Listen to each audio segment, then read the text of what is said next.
அதாவது கணவன் மனைவி உறவு அப்படின்றது எப்படி இருக்கும்னு பாத்தீங்கன்னா, குடும்ப சகிதமாக நாம் இந்த தீப ஒளியில் உட்கார்ந்து அமர்ந்து நாம் சாப்பிட வேண்டும்.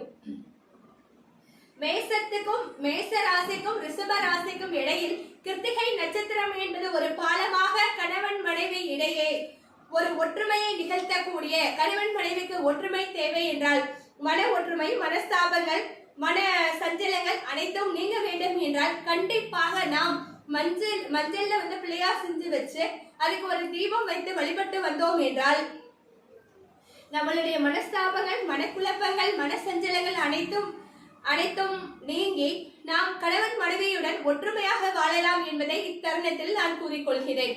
அதுவும் மட்டும் இல்லாமல் ரொம்ப பிரச்சனையா இருக்கு, எப்ப பார்த்தாலும் வீட்டுல ஏதாவது ஒரு பிரச்சனை வந்துட்டே இருக்குன்னா அரச மரத்த பிள்ளையார் எங்க இருக்காருன்னு பார்த்து அவருக்கு ஒரு பெரிய செதற தேங்காய் உடைச்சிட்டு வாங்க.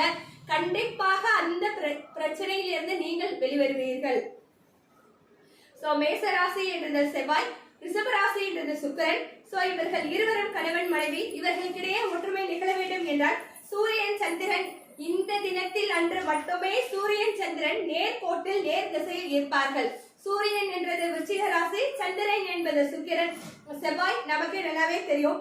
ஓம் அக்னி பகவானே நமக, ஓம் அக்னி பகவானே நமக என்று நாம் கூறிக்கொண்டு தீபங்களை ஏற்ற வேண்டும். கண்டிப்பாக நல்லெண்ணெய் தீபமாக இருக்க வேண்டும். எவ்வளவுதான் முடியாதவர்களாக இருந்தாலும் ஒரே ஒரு நெய் தீபமாக இட்டு கண்டிப்பாக வணங்க வேண்டும்.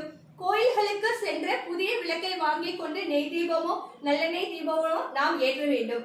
அக்னி பகவானுக்கே உரித்தான இன்றைய தினத்தில் சூரிய பகவானை மனசார நினைத்து கடவுளை இந்த தீப ஒளியில் அனைத்து தீமைகளும், அனைத்து ஊழ்வினைகளும், அனைத்து பாவங்களும் கரைந்து என்னுடைய ஆன்மாவை புண்ணிய ஆன்மாவாக மாற்றி தருக என்ற அக்னி பகவானை நாம் வேண்டி சிவபெருமானிற்கு வில்வ அர்ச்சனை செய்து கணவன் மனைவி குழந்தைகள் அனைவரும் இந்த தீபம்